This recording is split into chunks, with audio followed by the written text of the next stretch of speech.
Hi students, how are you? Welcome to my channel Doctor's Physics. In this video we are going to study about the applications of Gauss law. In that applications of Gauss law, we are going to see about the electric field to be uniformly charged infinity sheet and that too a conducting sheet. In previous video we have seen about the non-conducting sheet. Now in this video we are going to see about the conducting sheet. And if you guys haven't seen previous video, please watch it. Then you will understand this video very easily. Okay, now see here. This is a sheet and it is infinity sheet, very big. Okay, now they told to find the electric field intensity at this point P and a distance R from the sheet. That means this is a sheet and they told to find the electric field intensity at this point P, which is a distance R. Now what is the difference between a non-conducting sheet and a conducting sheet? Now see here. If it is a conducting sheet, then the surface, the charges will be only on the surface. That means the charges will be like this. This will be having two surfaces and the charges will be like this. If it is a non-conducting sheet, then the charges will be like this. That means the charges will be spread throughout the body. Charges will be spread throughout the body like this.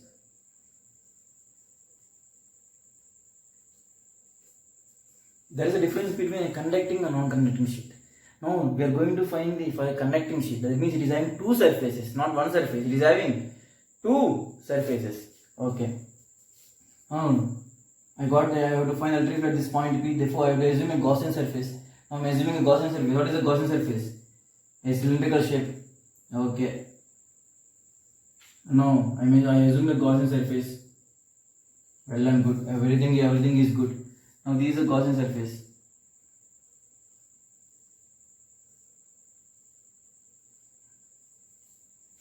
If you see previous video, you will understand how I took this and why I took this.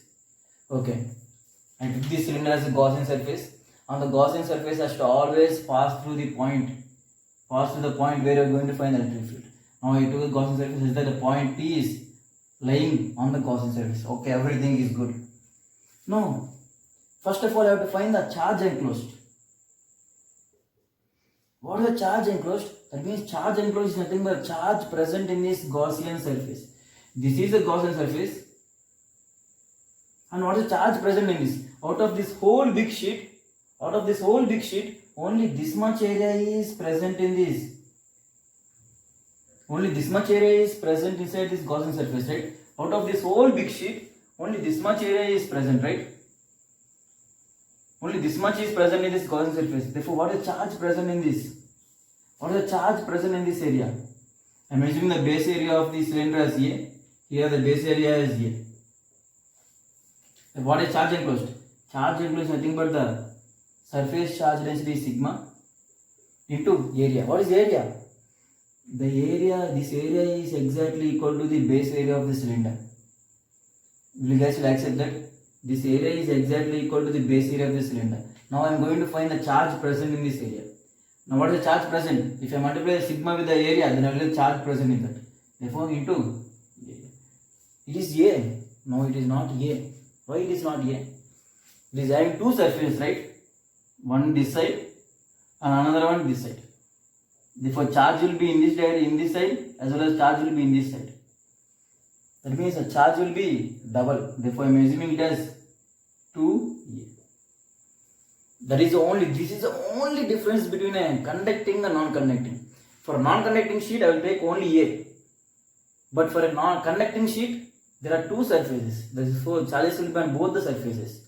For one surface it is sigma into A, and for other surface it is sigma into A. Therefore, two surfaces, right? Therefore, sigma into 2A.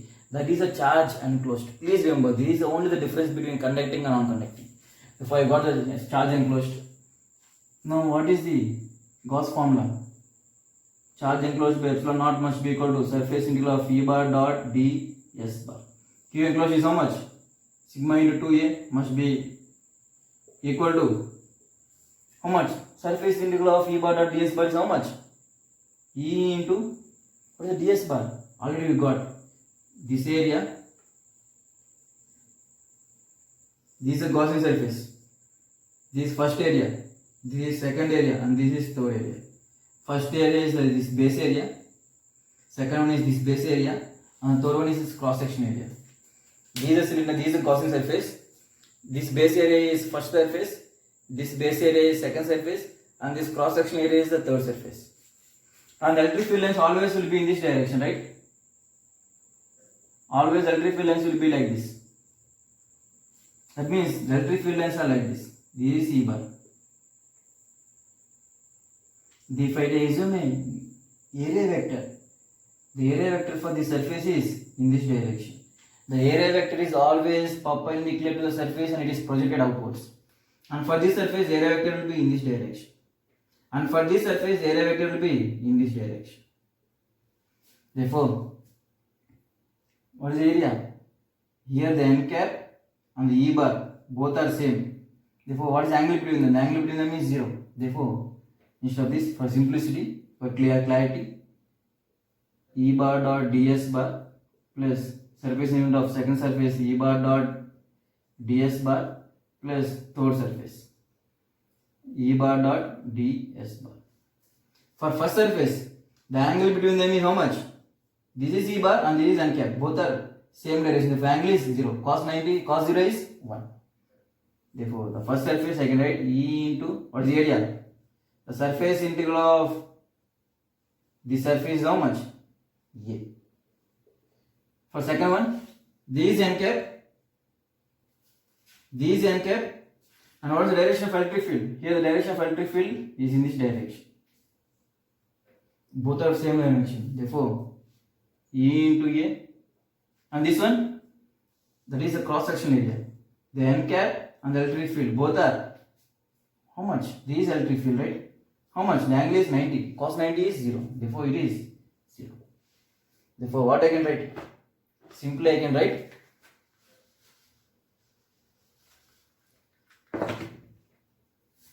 what I can write? Sigma into 2A by epsilon naught must be equal to E into A plus E into A. There is nothing but 2EA. A cancel, 2 cancel. What is the electric field? The electric field is nothing but sigma by epsilon naught. In non-connecting sheet we got as sigma by 2 epsilon naught. But in connecting sheet we got as sigma by epsilon naught.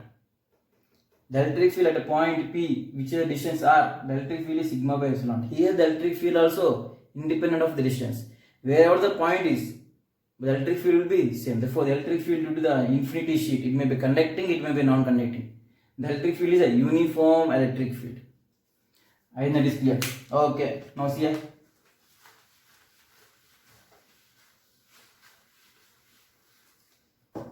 What is electric field? The electric field due to the sheet is sigma by epsilon naught. Okay, now I am assuming a sheet. This is a sheet and this is a non-conducting sheet, right? Conducting sheet means the surface will be, the charges will be like this.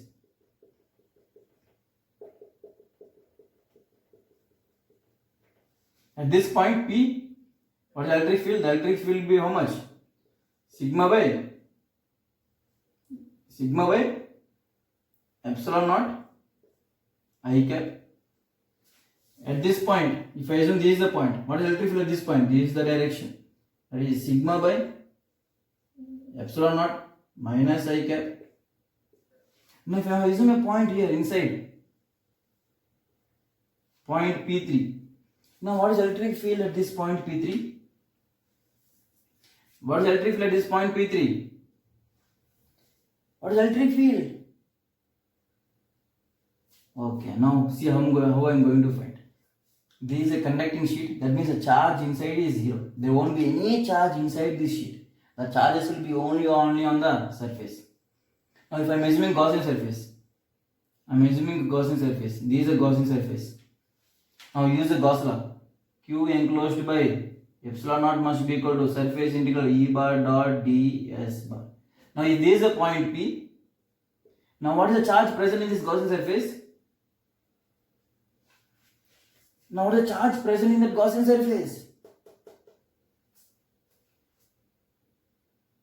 The charge present in this Gaussian surface is how much?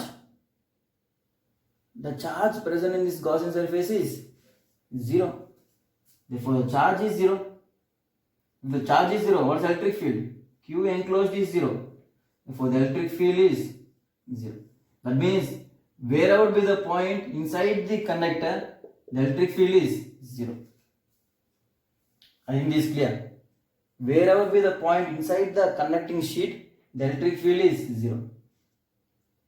I think that is clear. Okay, or I can find another way. Now see, what is the other way? Now observe carefully. This is a conducting sheet. That means it is having two surfaces. That means each surface will act like a separate sheet. Now what is electric field because of this side? Now what is electric field because of this side? The electric field because of this side is how much? The electric field because of this side is how much? Sigma by 2 epsilon naught. Do you remember that? Do you remember that? For now I can assume this conducting sheet having two surfaces, well and good, and these two surfaces will be having charges, and I can assume this is a non-conducting sheet and this is another non-conducting sheet. Therefore, the electric field because of this sheet is how much? This is the point. Because of this sheet is how much electric field? Sigma by 2 epsilon naught. And because of this sheet, what is electric field? Sigma by 2 epsilon naught. Sigma by 2 epsilon naught and sigma by 2 epsilon naught. Both are equal and opposite. Therefore, cancel off. What is electric field? Electric field is 0. I think this is clear. I can assume the conducting sheet as a two non-conducting sheets kept side by side. I think that is clear. This is a non-conducting sheet. This is a non-conducting sheet. And if I give one more sheet here, then what is this? This is simply a conducting sheet. Conducting sheet is having two surfaces. Therefore, it will act like conducting sheet. Therefore, electric field inside the conducting sheet is 0. Outside it is sigma by epsilon naught. Here this side is sigma by epsilon naught. Let me just clear. Again, remember, I can assume the conducting sheet as a two non-conducting sheets kept side by side. Like this. And what is the electric field intensity between two non-conducting sheets? Already we find in previous video, that is 0. Same thing here also. The electric field intensity at a point inside this conducting sheet is 0. I think it is clear. The relation between the conducting and non-conducting. Both are similar. Both difference is conducting is two surfaces, non-conducting is only one surface. I think this is clear. By this we will end up this video. And next video we will find the electric field due to the spherical bodies, both hollow as well as solid, and both conducting as well as non-conducting. Okay. And if you guys have any doubt, it may be any topic, it may be 11th class, it may be 12th class, please mention my mail or my WhatsApp number, which is given in the description. Within 24 hours, your doubts will be clarified. Thank you.